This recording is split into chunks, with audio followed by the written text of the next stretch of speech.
The number of people applying for visas to work and study in the UK fell by nearly 400,000 after restrictions were introduced in a bid to cut legal migration levels. Provisional Home Office figures show 547,000 applications were received between April and December 2024, down from 942,500 in the same period in 2023. The aim was to slash the number of arrivals by 300,000 a year. The drop of 395,100, or 42%, has been driven by sharp falls in the number of overseas students and foreign care workers seeking to come to the country. Restrictions gradually introduced by the former Conservative government between January and April last year, amid pressure to cut the record number of people legally arriving in Britain, included a ban on overseas care workers bringing family dependents and a hiked salary threshold for skilled workers to £38,700. Other reforms meant overseas students were stopped from bringing their family with them to the UK and made it harder for Britons earning under the national average to bring over foreign spouses. The policy changes prompted warnings that universities and the care industry could struggle to cope with the consequences.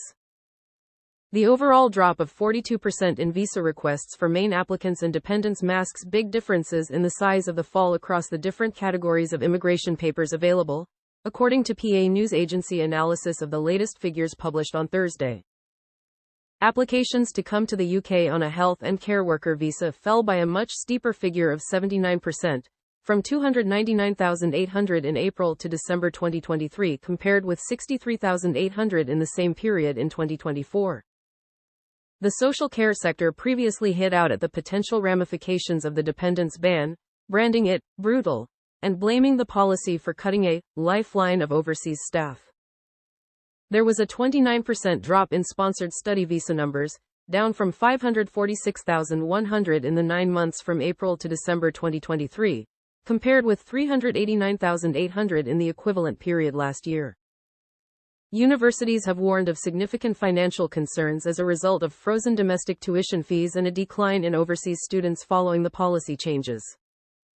By contrast, there was a much smaller drop of just 3% for main applicants and dependents applying for skilled worker visas, from 96,600 in April to December 2023 to 93,800 last year. But this is higher than the number recorded in the equivalent 9-month period in 2022, 92,300.